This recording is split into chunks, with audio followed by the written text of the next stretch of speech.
এই মুহূৰ্তে জনাইছো সমূহ দৰ্শকক এটা ব্ৰেকিং নিউজ। সামগুৰিত ৰকিবুল হুছেইনৰ প্ৰৱেশ নিষিদ্ধ কৰিছে সংখ্যালঘু ৰাইজে। সামগুৰিৰ লৰিৰ মুখ আৰু কাটপাৰা বজাৰত ৰকিবুল হুছেইনৰ পুতলিকা দাহ ৰাইজৰ।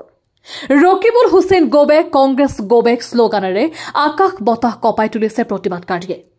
ৰকিবুল হুছেইনৰ কাৰণে গোমাংস নিষিদ্ধ হৈছে আৰু ৰকিবুল হুছেইন মুছলমান মানুহৰ শত্ৰু।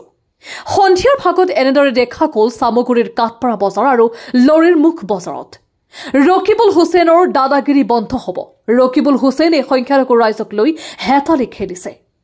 আমাৰ হাতত দৃশ্য আৰু মন্তব্য আছে, আপোনালোকলৈ আগবঢ়াইছো। News desk report, Samaguri live.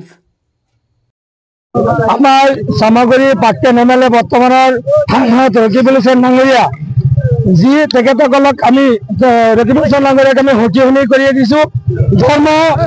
ধৰ্ম বিৰোধী যাতে কোনো মন্তব্য নকৰে, ৰকিবুল হুছেইন ডাঙৰীয়া ৰাজনীতি কৰক, আমাৰ কোনো ধৰণৰ আপত্তি নাই। ৰকিবুল হুছেইন ডাঙৰীয়া এই কেইদিনত আমি যি দেখিছো, ৰকিবুল হুছেইন ডাঙৰীয়া যি গৰু মাংস লৈ যি এটা কৰিছে, যি ধৰণৰ এটা মন্তব্য কৰিছে, সেই মন্তব্য আমি তীব্ৰ ভাষাৰে গৰিহণা দিছো। ৰকিবুল হুছেইন ডাঙৰীয়া কোনো আমাৰ ইছলামিক ধৰ্মী কোনো মুক্তি নহয়, কোনো নহয়। তেখেতে আমাক ধৰ্ম বিৰোধী ৰাজনীতি বন্ধ কৰিবলৈ তেখেতক আমি সখী শুনি কৰি দিছো। ৰকিবুল হুছেইন ডাঙৰীয়া, আপুনি ৰাজনীতি কৰক, আপুনি কোনো মুক্তি নহয়, আপুনি কোনো মুদ্দাশ্ৰী নহয়, আপুনি ৰাজনীতি কৰাৰ আমাৰ কোনো আপত্তি নাই। সামগুৰিৰ সমষ্টিৰ ৰাইজ সচেতন ৰাইজ, সামগুৰি সমষ্টিৰ ৰাইজে উন্নয়নৰ কাৰণে ভোট দিছে। আপোনালোকে তানজুল হুছেইন হাৰিছে কাৰণে আপুনি ঘৰে যি আবল তাবল কৰি আছে, আমি এতিয়া কেতিয়া সহ্য নকৰো। ৰকিবুল হুছেইন ডাঙৰীয়া, আপোনাক আমি ৰাইজৰ পৰা সকিয়না দিছো, আপুনি ৰাজনীতি কৰক আৰু ইছলামিক লৈ আমাৰ ধৰ্মৰ কাৰণে নকৰিব।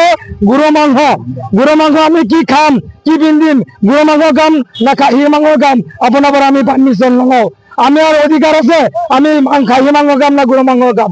আপুনি যি গৰু মাংস লৈ যি প্ৰতিক্ৰিয়া কৰি আছে, তাৰ কাৰণে আমি প্ৰতিক্ৰিয়া দিছো, ৰাইজৰ ফালৰ পৰা আপোনাৰ হুঁচিয়াৰ কৰি দিছো, এনেকুৱা মন্তব্য কোনোদিনা নকৰিব। ৰকিবুল হুছেইন